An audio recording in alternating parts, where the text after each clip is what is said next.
Hey, good evening, everybody. Welcome to another Edgy Tim live stream. Glad to be with you on this busy Wednesday evening. Glad to have you aboard the next, I'm going to say maybe hour and a half. We're gonna be here. We've got a lot to cover, and we're gonna get after it. Obviously, the IHSA released their schedules and their plan for the rest of the school year. So I think everyone watching is we're certainly excited to have some high school football back and look forward to. It's not just high school, however, college also starting to fire up some football this I don't know, winter, spring, shall we say? So we will cover that at the beginning of the program. Before we get into this, and again, I'm gonna bring the guys in here in a minute, but we just wanted to pass our condolences and prayers and well wishes and thoughts to Coach Joe Rodeguerho. Unfortunately, his brother Jerry had passed away earlier in the week, and Joe had been missing the show the last couple of weeks, and I think obviously you know why. So Joe's been dealing with that, and you know tonight's the wake, so we certainly pass our condolences on to Coach Joe and the Rodeguerho family, and just our thoughts and prayers are with all of them tonight. And wish Joe was here, but obviously he's taking care of family business. So wanted to take care of that right away. But let's go out. We are going to bring on our guest, the handsome guy in the middle, the one, the only Joe Curry, head coach of the University of St. Francis Fighting Saints, and the gentleman to your right, if you will, well, he's somewhat lovely as well. Dave Dwyer, Dave Dewey Dwyer, longtime play-by-play voice of 1340 WJOL. And guys, first of all, thanks for joining us. And Joe, we wanted to have you on. I know that you're getting ready for a spring. Are we calling it a spring football season officially? Well, right now we're calling it winter because that's what it feels like. But yeah, eventually it'll be a spring season. So fill us in. When did you first start practicing? I know your game's coming up a little over a week and a half or so. I know your first game is coming up just as far as practices. When did that start? And we're dying to know how things have gone so far. Yeah, so obviously via the COVID pandemic and everything, it's been kind of a role reversal. So what we did this fall is we kind of flipped seasons. So we did our traditional spring ball in the fall, and I think that really helped us because we were able to, our freshmen technically, are not really freshmen anymore. They've had a whole semester within our system and now second semester in our system. So they're showing some good improvement. But then, we went away in November and came back early January, and we've been practicing now for a couple weeks. And our first game is February 6th at the stadium, and we're looking forward to it. Our kids, they're just excited to play. It's been over a year that they've had where they haven't had the chance to play football, and college football, let alone football in itself, is a unique sport. We're not basketball, we're not baseball that plays 40-50 games a year. We play 11. And, it's, to work year round for 11 opportunities, and then to have a year go by where you don't even get 11 opportunities. I think that's a big blow, and our kids have done a great job responding and following protocols and doing everything we've asked to get themselves prepared for, our season starting February 6th. Dewey? Coach, what are some of the obstacles you've overcome or have had to deal with so far? I saw some video the other day from practice at the stadium, and just some of those things that you're not used to this time of year. Yeah, obviously, out there in the cold every day. For the first, we had made a decision as a staff. Our first week, we were going to be inside just to get ourselves off to a good start and get everybody feeling good. And but then we made the decision that, hey, we got to play in this stuff outside, so we might as well go out there and practice in it. And there's ice on the field, there's people slipping and falling and all those different things, so it's not ideal. But I think our kids are adapting well, so I think that's been one challenge. The other challenge is just dealing with all the protocols and all the things that we have to do. I mean, our kids have been remarkable. We've just asked them if they don't feel well, even a sniffle, even a little bit of a tickle in a throat, something, just stay away, and I think we've been able to, weather the storm, so to speak. We have been really lucky. We've had some cases, but nobody that's caught it within our team and broke out or anything. It's been something that they've caught at home through a sister or mom or dad or something of that nature. So our kids have been great about it. We've been really good. We have to wear masks and all those things and meetings and practice and, all of that stuff, which is a challenge.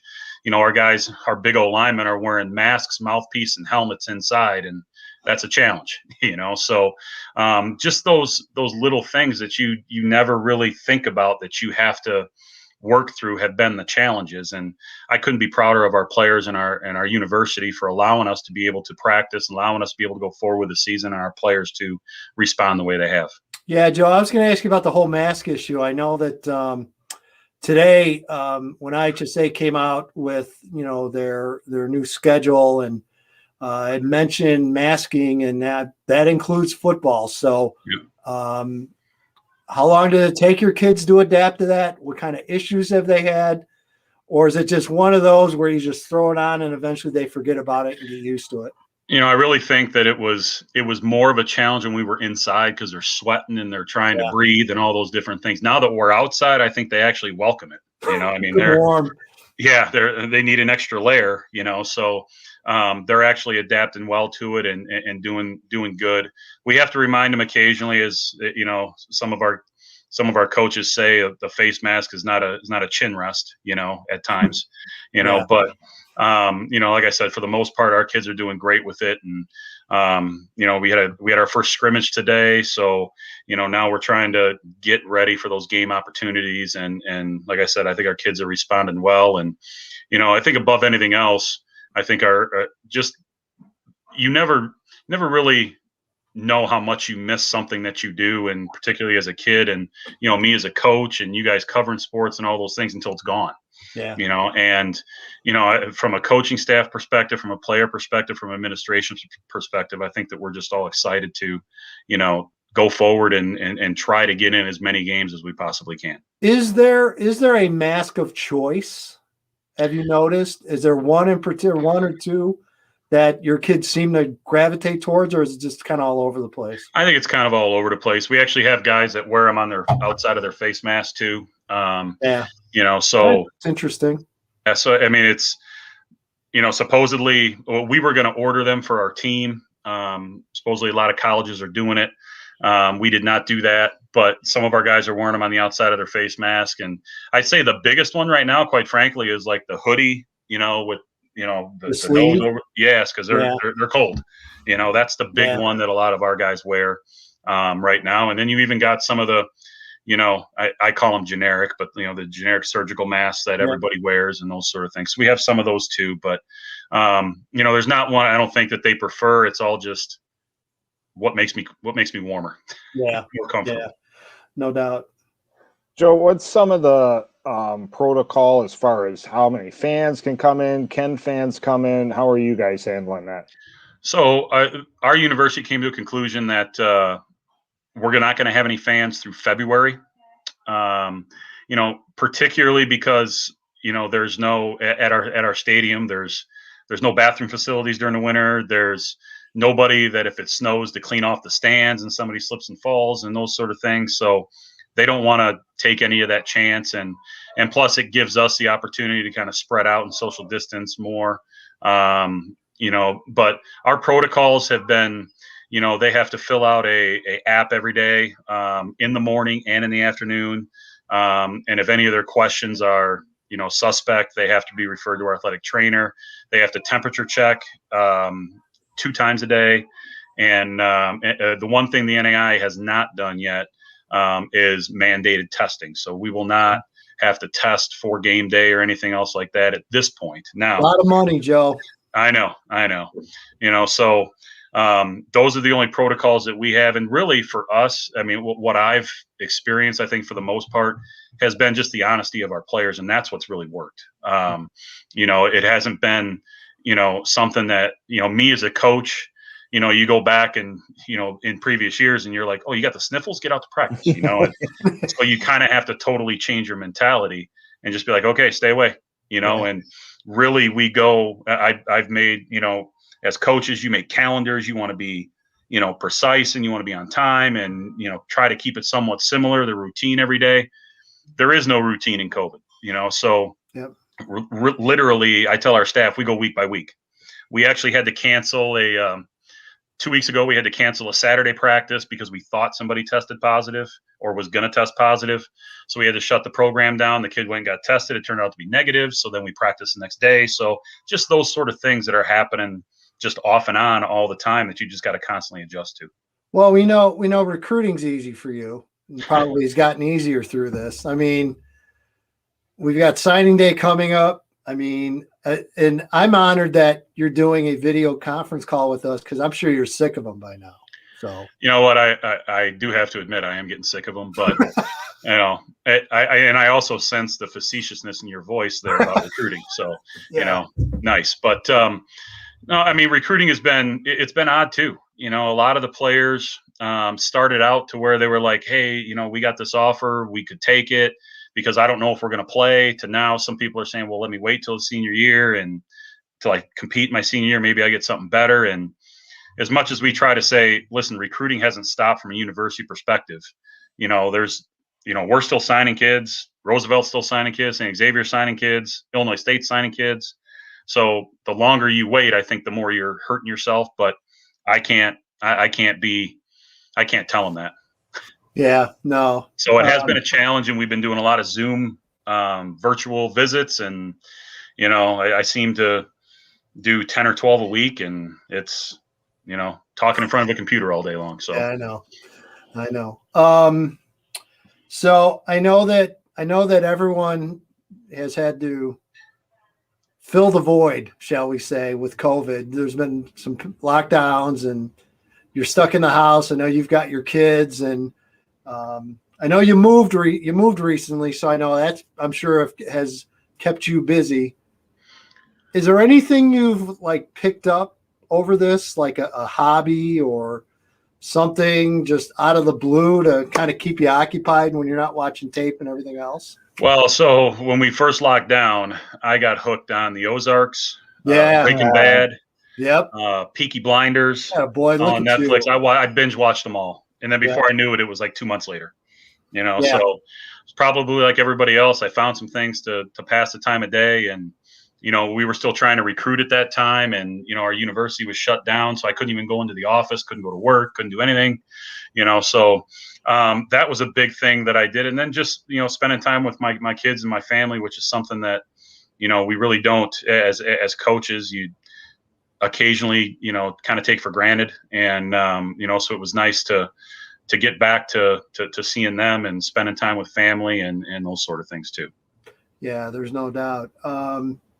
So give us a rundown. First game, I'm going to assume Fighting Saints radio live stream. I got to imagine that'll be operating some way. Just how can we watch, and give us the deal for game one? Yeah, so I believe we're still going to do the radio broadcast and the TV broadcast. I do believe, live streamed on YouTube and that. So first game's February 6th at noon against St. Xavier, and it's always been a great competition. I wouldn't call it a rivalry because we have to win some, and we haven't done that. But we're getting closer. We're excited about where we're at. We got some pretty good playmakers, and the big thing for us, via COVID and those sort of things, is going to be health. Kind of like everybody, there's going to be, we're not a traditional, at least this spring, a college, 3 deep, 4 deep type team across the board like we're accustomed to being. There's a couple positions where we're not even 2 deep, so that'll be the big thing for us. So hopefully we can, we're starting a freshman quarterback again, a kid out of Belleville, Althoff. So he'll be talking about bigger kid. Yeah, William Aki is his name. He'll be, he's a heady kid for a freshman, and is real smart. So, we're starting him, but our skills are really good. I'm excited about our running backs. We have Keenan Haley from JCA transferred in. He's been really impressive. We got our one senior running back coming back. We got another JUCO kid who transferred in who's really good. And our 2 skill receivers, we just got a graduate transfer from Hinsdale South. His name's Rayvon Johnson, who was Northern Michigan's leading receiver for the past couple of years in the GLIAC. So he's been excellent for us. And we got an Eastern Illinois transfer at O-line, a kid out of St. Joe's Westchester, Jose Sanchez. So, I mean, we got some real good players on offense and defense. It's just going to be our health. Our defense, I think, will be really good. We got some good DB transfers in. That'll be excellent for us because we've been, our secondary has been, not what we expected over the past couple of years, and I think that's exploited us. And so hopefully we're a lot better there, and hopefully we can perform a lot better because I do not like 3-8. So no, we know that for sure. Appreciate you taking time, buddy. Best of luck. We'll definitely be watching. I guess I have no excuse. Well, I don't know if you don't allow fans. I guess I have an excuse not to come out, but I kind of don't now. Well, I mean, we say no fans. If you don't mind, going in the Porta-John or walking over at Inwood, you can come. That's okay. I've done worse. Yeah, exactly. I think Appreciate we all it, buddy. Thanks for coming. Thanks. All right. Well, thank you guys, and thank you guys for having me on, and thank you guys for supporting St. Francis. You got it, buddy. All right, Joe Curry joining us. We appreciate him being a part of the show, and good to have him aboard, Dewey. And yeah, I might have to sneak over to the stadium and go watch a little bit. Go bundle up and go watch a little Fighting Saint football. That's one place you've never been in February. No. It's gonna be a lot of places I've never been at certain times of the year. I've got a feeling. And Dewey, let's just bring him in. We're gonna bring in the man, the myth, the legend, the wall of signed autographed baseballs behind us. He is locked in. He is ready. He is still juiced up from today's press conference with the IHSA. The one, the only sports editor of the Joliet Herald News and also of Friday Night Lights, Steve Susi. And my friend, welcome. And we have, looks like we're going to have football. Yeah, it does. I mean, you and I have talked about this at great length over the last couple of months. And I think, I don't know, I don't want to speak for you in this situation, but I'm a little surprised that it played out the way that it did. I mean, we've really accelerated the stuff over the last couple of weeks, and it has really set up to give us something here when I wasn't sure we were going to get that. A week ago, there was no way we were having this discussion. Yeah. No way.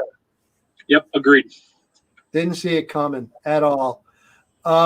So today we got kind of the down and dirty. We got we've gotten time frames. We haven't actually seen schedules. I've got to assume, I didn't ask Trohob, Steve, I got to assume that's following shortly. I don't really know exactly. A lot of schools that I've gotten feedback from so far are sort of sure what they're going to do, but nobody really knew what the number was until today. I mean, there was a lot of speculation. Obviously, we had gridded it out before for a 7-week schedule. That math works great for 18 conferences. It doesn't work so well in a 6-week schedule because you've got to take one team out that you're not playing. So conferences kind of have to decide what they're going to do individually. There's some neat options for 6-team conferences and 12-team conferences, which I don't know how they're going to play those out. But some leagues have already decided and what they were going to do, if it was 5 weeks, if it was 6 weeks, if it was 7 weeks. So there's been a slow trickle. I want to say I've probably got 35 to 40 schools that have already given me tentative schedules at this point, which is about a little bit higher than the number I expected for this quickly since the announcement. But I would expect over the next couple of days, a lot of people will have pretty concrete ideas of what they intend to do with the 6-week schedule. And then I think, like always, there's going to be some schools out there that are going to be scuffling to fill dates. With the limitations on where teams can go, there are still some independents out there. There are some conferences out there that don't have a ton of teams. And I also think there's going to be some schools that opt out of this whole process. I don't think we're going to get everybody playing in this, either for participation numbers or otherwise. I think the biggest question right now for everyone is, what happens with Chicago? Yep. No one knows. Yeah, no one does know. There are 48 schools in the public league that play playoff level football. I would be stunned if that number was 48 when we actually did this, to be honest. Dewey, I know you've got something for Steve, but I'll get this in now. You know, early on the talk, and again, when this initial guideline was put in place was what, July, I think. Yeah. So, I mean, I think everyone kind of focused in on February 15th. I mean, I guess it was a little surprising to see hoops kind of get the bums rush here to get going right away. But, and again, this is a football guy saying this, and I'm sure the basketball people have an issue. But I can see their logic behind it, just in the fact that you can get hoops fired up sooner. You can get things moving along quicker, as opposed to football, which you have to have a minimum of contact days and acclimation days. Did that surprise you at all? You know, I was a little surprised by it. I thought personally, when we started talking about it, looked like we were going to escalate a lot faster, was that we would use the acclimatization to allow everyone to get to phase 4, kind of use those days as an ability to get everyone to where they needed to be able to participate in games, because there were more days. So that's kind of what I thought the thought process might be. It turned out that it wasn't. It didn't stun me so much. I think some of it has to do with the fact of a small element of it probably has to do a little bit with the weather too, is the fact that if we push this back a little bit, we're going to have a little bit better field situations for everybody to get out and work on. Not that it's going to be all that spectacular in early March, but it probably would be better than going out there and trying to slug our way through early February. Well, here's some of my concerns that I'll throw off you guys. Obviously, Ed, you know more than anybody the normal routine going into football from July till season. This is going to be nowhere near that preparation. Basketball, you're going to have 7 days, and then schools can start playing. And you're going to have all 3 of these sports, baseball, basketball, football, on top of each other. And especially at the small school level, where you're cramming this in a short time, my hope is that we don't have the major injury bug. Yeah, I think that's fair. Look, bottom line is, and Steve, I'm sure you have thoughts on this.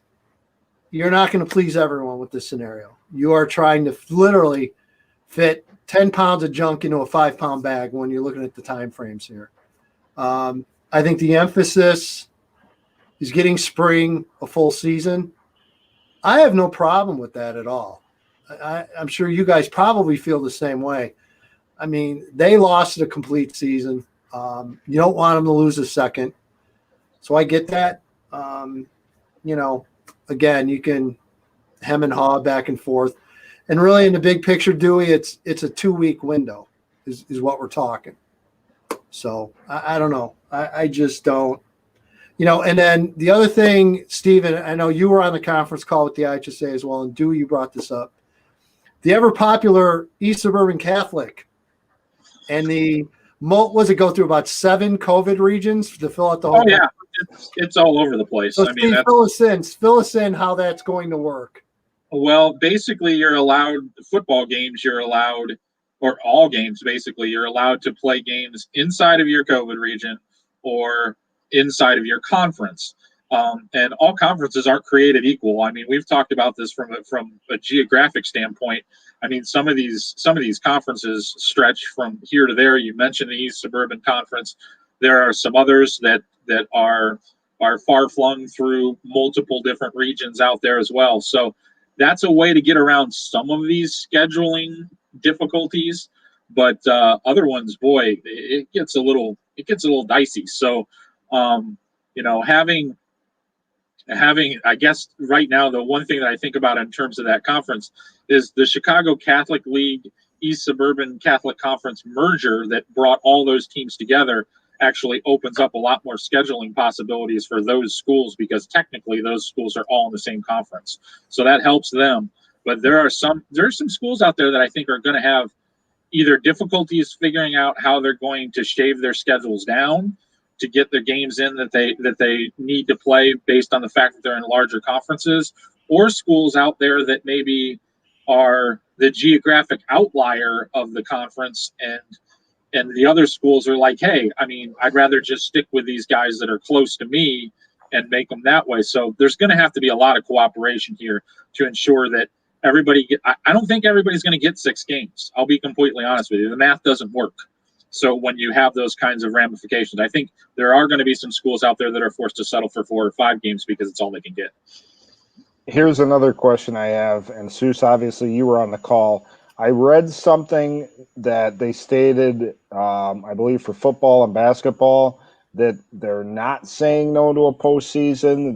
They're looking at everything. Is that still the case? I was led to believe today, from everything I gathered, that there will be no postseason for basketball or football. There are some conferences that are, I guess, being a little bit more creative about how they're going about it, where they're kind of setting up a situation where the last week of their schedule might give them an opportunity to play a showdown game with another conference that is in their region. I know there are some leagues that are discussing that. I had one conference confirm tonight, a larger conference, that they're putting their conference in smaller pools, which will allow them to set up an 18 bracket to play out as a tournament that would culminate with a championship game on the final week of the season. So there are people that are addressing it in different ways. But as far as actual hoisting state championship trophies and those sports, I don't think that's happening. I mean, Dewey, Seuss, and I, we're already forming our bowl committee. We were contacting potential sponsors, working on locations. We had this done, pal. I mean, yeah. We already had Frankie. Let's go. We already had the Frankie's Deli Bowl lined up. Yep. All set to go. We'll spread the wealth all over the state. There's no doubt. Yeah. We've got all kinds of people we can bring in. How much fun would that be? I mean, you'd have a heck of a lot of interesting scenarios that you could put into play. There's no doubt about that. I mean, I was looking at it earlier today because during the lengthy off season that we had, I had formulated a plan that had schools based on geography placed in 16 groupings. Yep. And if we went to something like that, there would be an opportunity for some showdown games in that week 6 between winners of those. It's not a state championship. We're not going to get a state championship this year. It's just not going to happen. I mean, you're not going to be in Champaign. You're not going to be in DeKalb. You're not getting any of that this year. The only way that any of that could happen, and this would have been something that would have flown in football's case, was basically to say, okay, we're starting the football season. Here's the blind draw of the state tournament right now. Yeah, exactly. Opening day. I mean, that's the only way that this could potentially work as getting to a state championship. We're going to pull these teams out of a hat because you can't seed them. They haven't played yet. So just a blind draw out of a hat and go, and nobody was going to sign off on that. Well, Steve, you heard from those coaches. Yep. So did I. Yeah. There were coaches ready to do it. Okay, yep. fine. Oh, yeah. They would have pulled the trigger. If they would have said, hey, what do you want to do? I would say there was a large percentage of them that would have signed off on that if that was an option given to them. And this goes back, and Dewey, we talked about this, and Steve, I might even talked about this with you. I said a long time ago when this went down, I said, look, until kids are back in school, physically back in school, I didn't see any of this going on, any of this happening. Now we're in the process of getting them back. Where kids are starting to go hybrid. If they're not there, they're in the process of getting there. I know there's some outliers. I know Joliet Township schools are staying out, I believe, the whole semester. Chicago's a whole other deal. But, until then, I just, and Steve, you were in those talks, and so was I. And these guys just continue to hammer away. We've got to have a state championship game. And I'm like, look, and again, and again, it's a totally different picture being downstate with this versus being up in the Chicagoland area. And it's not being a us up here versus you down there. I've been to both parts. I've been around, and Dewey, you travel. It's a totally different deal here compared to a lot of other areas in the country, let alone the state. Well, There's no doubt about that. When you look at it overall, a few of the concerns on the topic you're talking about right now is what do they do? You look at college basketball and some of these other things. What if a spike happens? Okay. And how's that going to be handled? That's my biggest concern, because the last thing I want for the kids is you're getting all this fired up, and then who knows what could happen. That's a big concern. Oh, agreed. And I know I've been trying to keep very, very realistic. I keep telling people, I mean, I'm throwing it on Twitter saying, look, this is great. We're not there yet. Even in where we're in Will County. Guys, we're not there yet. We're still right, Edge, if basketball were to start today, we couldn't play. No. Yeah. No. So there's still work to be done. And now you hear about the super COVID that's germinating now. And Dewey, this could be over with in a week. Right. I mean, that's the risk you run right now. You try to do all the right things and get the kids going in the right direction. But as you said, and I know Seuss feels the same way, yes, the ball's rolling with this, but there's a lot of hurdles to overcome yet. Yeah, I it kind of tongue in cheek. I posted this the other night on Twitter, but my motto is get as much in as you can for as long as you can. And that should be the spring motto this year. If you can get 5 games in, great. If you can get 3 games in, great. You're getting something. Everybody better have senior night the first week. Seriously. Have the parents, whatever, socially distant. I don't care. I've sat through senior nights for 20-some, 30-some years. Do it. Have everybody have their night, but just the point being, you better get this stuff done right away. Yeah, I don't want to be Johnny Wet Blanket on this situation, but we're looking at, I've been watching the other states and how they're handling this, and everybody has been commenting on about how nobody's having these big problems and there's no outbreaks, but there have been hiccups, and there have been a lot of them. And I'm not talking about just like, oh, one team had to shut down here or there. A couple of weeks ago, I saw that a coverage area in Indiana that encompassed about 50 schools. Over half of them have had some sort of shutdown where they either missed extended practice or a number of games in a relatively short period of time. So, I mean, I want to be positive today, because everything was a positive development today. But the reality of the situation is, if you think this is just going to be smooth sailing and we're just going to roll through this and not have any issues, you're not paying attention to what's going on around you. Agree 100%. Again, your comments always welcome. We take them. We love to have them. And we always know Jeff DeGraw's out there, and Jeff points out, have IDPH, have media not count towards the 50 in attendance, especially in hoops. Steve, that was discussed in the press conference today. Yeah, it was touched on a little bit, and there was some concern given that we were going to count against the 50, and I think there'll probably be some conversations about that in regards to what he said. Kind of being a little bit more flexible about that, as long as and I mean, all of us are itching to get out there and do things. It's obvious, but I mean, as long as there's not an army of 25 people trying to show up to a Tuesday night basketball game, I think that there are things that are going to be worked around there. And just to clarify Jeff DeGraw's point, and if you go look at my Twitter profile, I kind of quietly added this into my profile. I said a proud lower priority IHSA football media outlet since 1995. So we were actually deemed as a lower priority according to the guidelines. So Steve, make you feel good about the profession, huh? Well, yeah, absolutely. I've been told I'm a lower priority a lot, not just by the IHSA. We are lower than the kids, the parents, the coaches, the band. Yeah. We are lower priority, but we're damn proud of it.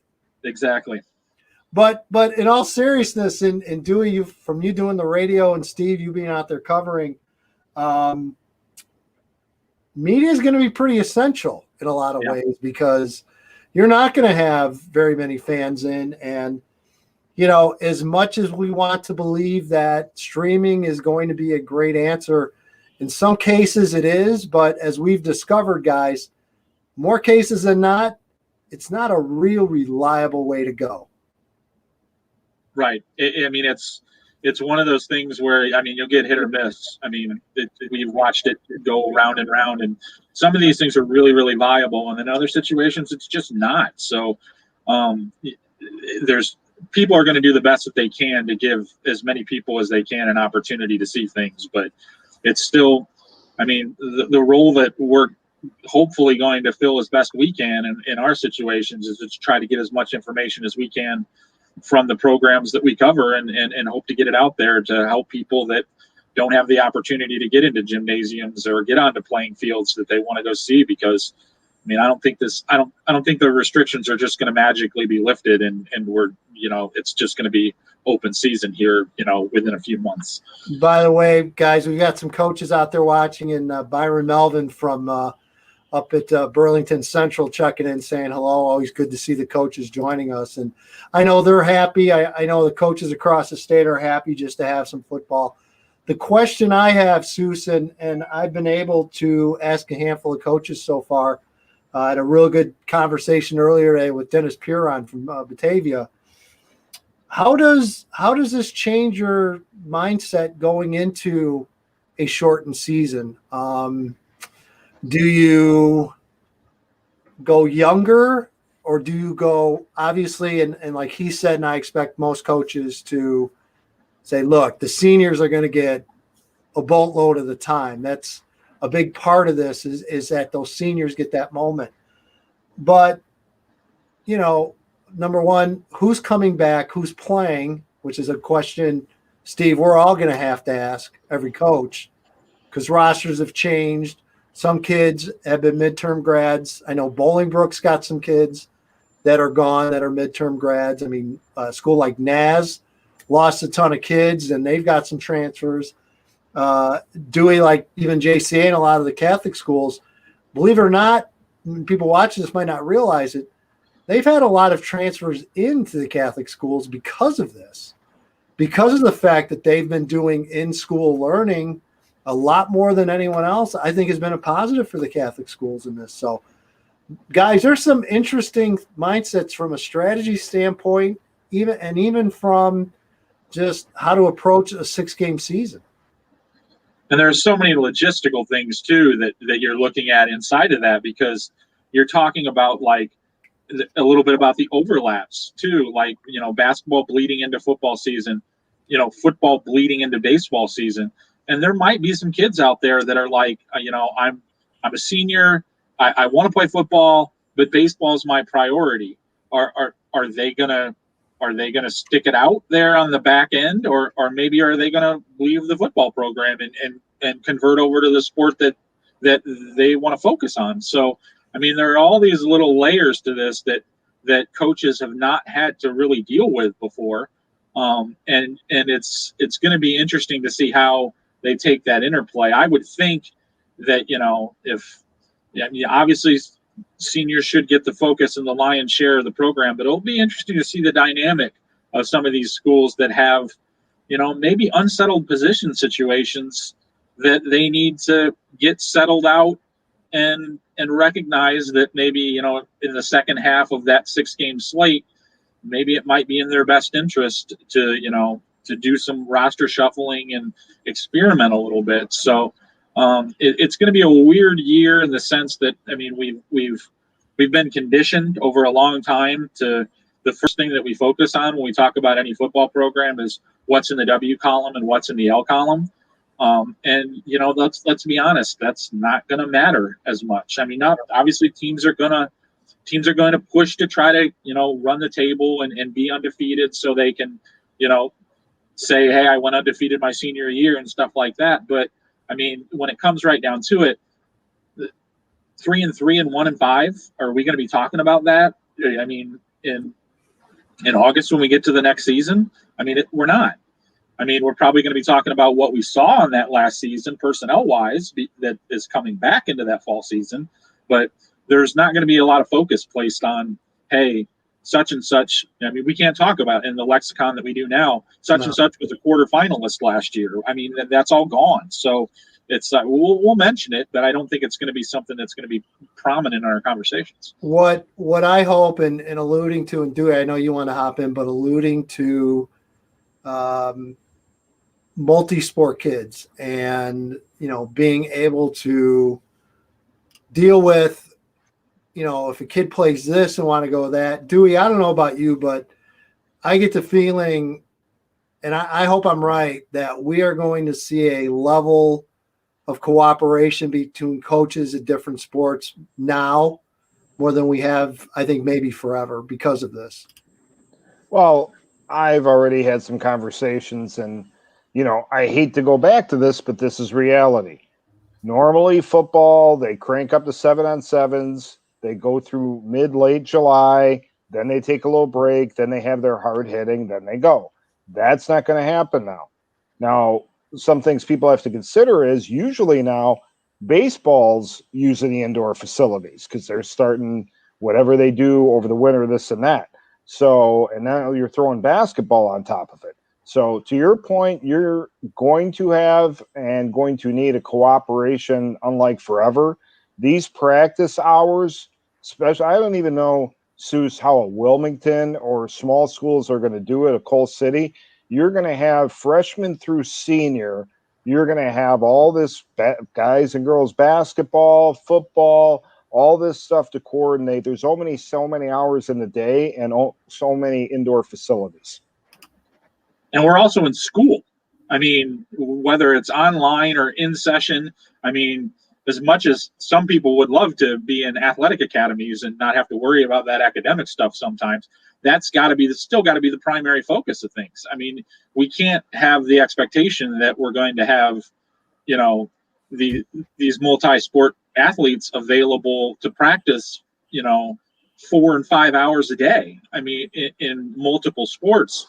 So, I mean, they're going to have to lag these things. Some of these practices are probably going to have to be shorter, in fairness to everyone involved, because it's a football, basketball kid at the tail end of, moving in from one thing to another, or, transitioning from basketball to baseball. It's unrealistic to have the expectation that we can just go, we can just practice athletics all night long and not worry about anything else.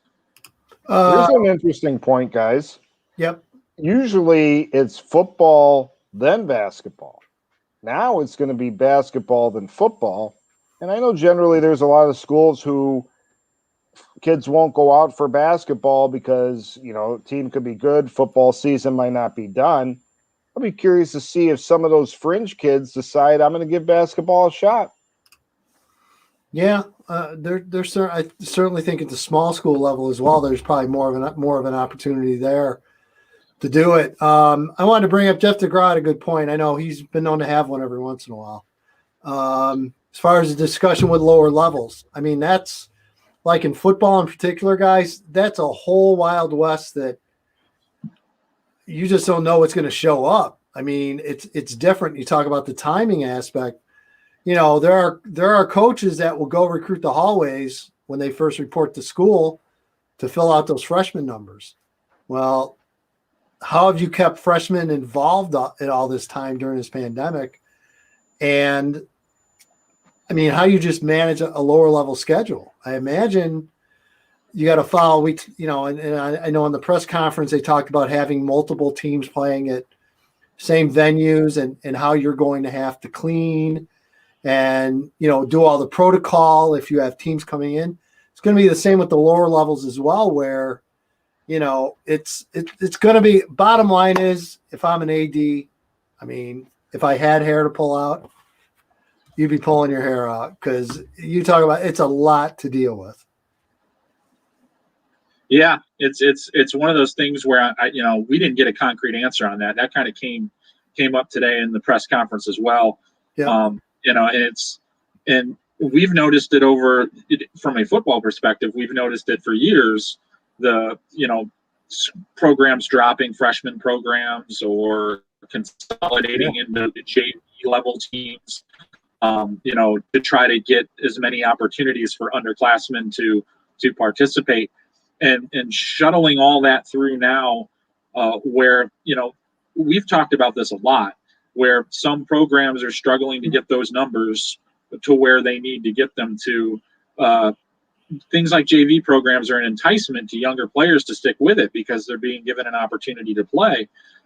If there isn't some sort of accommodation made for those types of things, we may not see the lasting effects of that immediately, but we will see it a little bit later down the line when programs have lost some kids that didn't have an opportunity here just because of happenstance to participate. So I think there's going to be a pretty big sweeping effect if we don't figure out some way to get those programs, I guess, up and running for something. Yeah. I mean, I don't know if it's a full schedule or partial schedule or whatever it is, but we got to be real pliable on the rules and about how much people can participate and what they can participate in, because there are real stringent rules about that right now. Some of those got to be thrown out the window just to get us through this particular circumstance.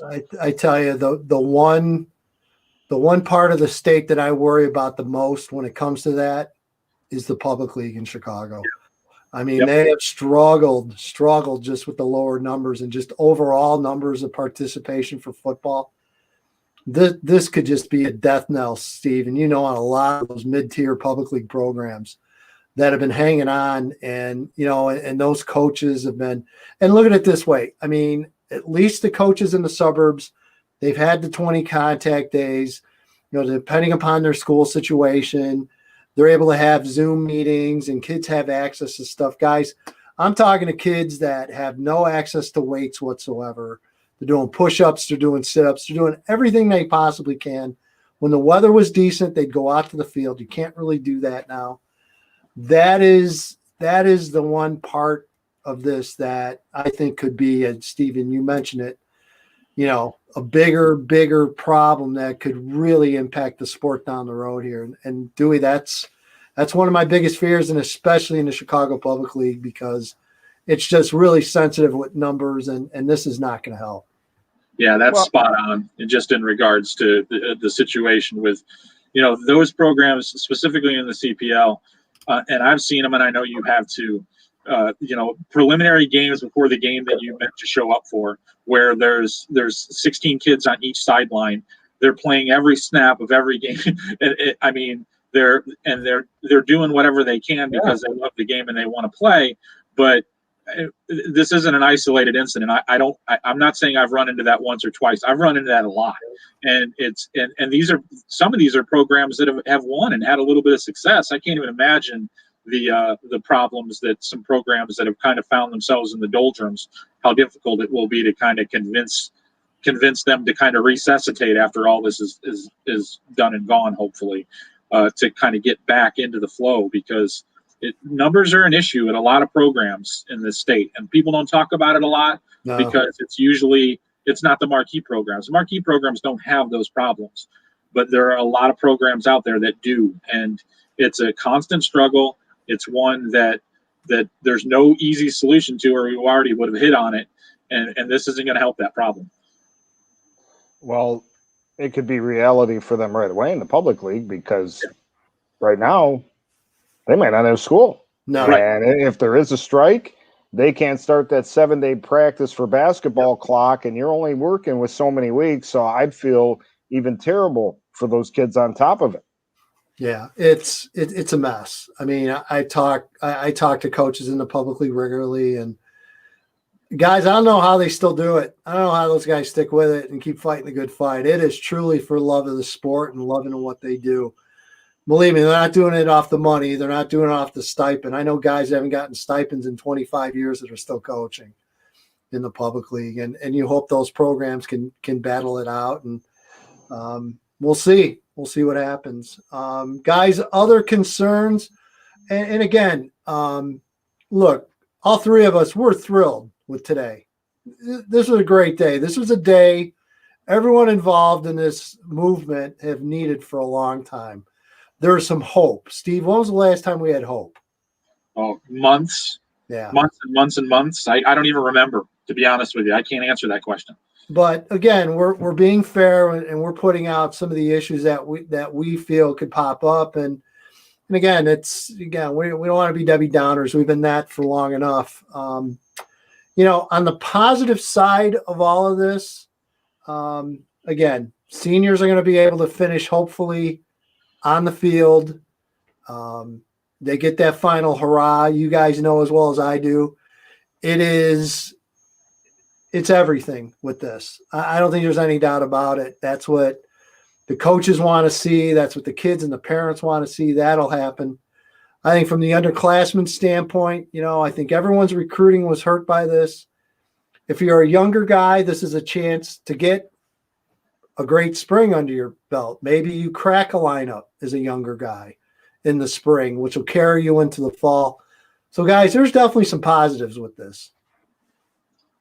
Oh yeah, there are definite things that are positive to come out of this. I mean, even if things get shortened up a little, even more. I mean, there were a lot of coaches out there, and I've talked to a lot of them, football and otherwise, other sports as well, that did not believe that this was going to happen. They were resigned to the fact that they probably were not even going to get any sort of an opportunity at all. I mean, I talked to some of them today, and I could feel them smiling through the phone. I mean, that's as simple as it gets. And if that's the way they're feeling, I can only imagine how their athletes are feeling after everything that they've gone through over months and months and months. And that's why I've been real reluctant to even do the most basic poking holes in what was suggested today, because I want to take at least 24 hours and say, hey, this is a good thing. This is a positive thing. How can we make it as positive as humanly possible? Yeah. Yeah. Well, no doubt. I mean, you look at where we were and the opportunity that if everything goes right, and again, you still have rates in the region we're in. School administrators have the final say if this is going to happen or not. But it's a bright day, no doubt, because as you guys said, it is close as a week ago. We didn't think there was going to be anything. Yeah. Yeah. It's a positive day. There's no doubt. Other issues I think we need to pay attention to a little bit here. Just the whole referee. I mean, guys, we're at games every week. We've seen it firsthand. The refs are getting older. They're not getting any younger, and they're continuing to dwindle in numbers. Now you're going to stack, and you guys know this because there are guys that will do multiple sports. They'll do football. They'll do basketball. They're able to pull it off, or guys will do football and maybe baseball in the spring. That's something I think we definitely need to keep an eye on. Yeah, it's one of those things that we've been talking about for years, and it's been an underlying thing that has been really big. And I think one of the things that people are going to have to be real responsive to, and I hope they will, is a lot of this is going to be on the fly. We're going to have to move games. Yep. We're going to have to play games at times we're not accustomed to playing them. I mean, we may be playing varsity football at 9 o'clock on a Saturday morning somewhere. That may be happening, and people are just going to have to take that and swallow it. And they really can't complain about, well, such and such was playing at 7 o'clock on Friday night, and we have to play at 10:30 on whatever. You're just going to have to roll with it, because I mean, there are all kinds of layers to this and all kinds of things that we've been closing in on this in normal circumstances, and now that we've got this in here, we're going to have to make a lot of special concessions to make sure that everyone gets equal opportunity to participate, because we're running out of them. That's a simple matter of the fact that you and I both, Edgy, I know we've both put out personal pleas saying, hey, if you're even remotely interested in this, please go check it out. Go give it a shot. Maybe it doesn't take for you, but please try, because you're really needed, and you are.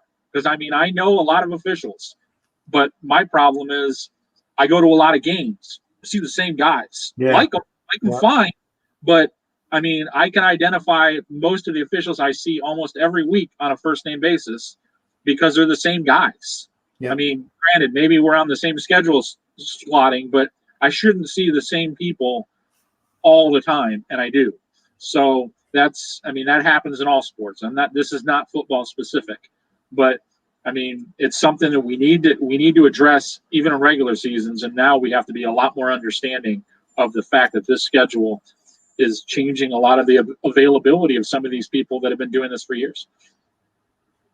One of the other things, talk a little bit about the business of high school sports and how that's been impacted. Steve, we've seen a lot of our fellow brethren are no longer in the business because of COVID, of budget cuts. They continue to come. I mean, NBC Sports again just recently laid off more people.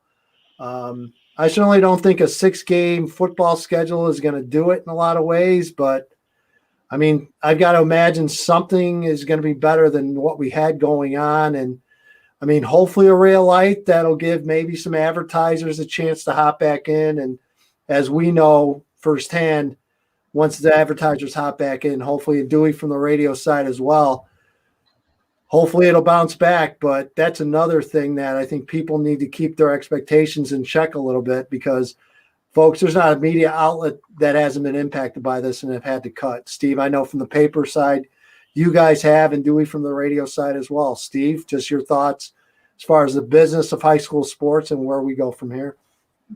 Well, it's just, I mean, not only from the business side of it, but for just in general. I mean, you and I both know, we all know that there's just a different energy level around communities, especially smaller communities that connect so much with their schools' athletic programs and how much they do inside of those, not only in advertising and supporting those programs, but supporting those programs that are supporting those programs, such as media services. It's just one of those things that kind of goes hand in hand. And without all those avenues and all those opportunities, both for the advertiser and the people that benefit from that advertising, it's everyone's just kind of been in this lost state. And like you said, there's been a lot of people that have lost jobs. There have been a lot of cutbacks made in all levels of media for these types of things.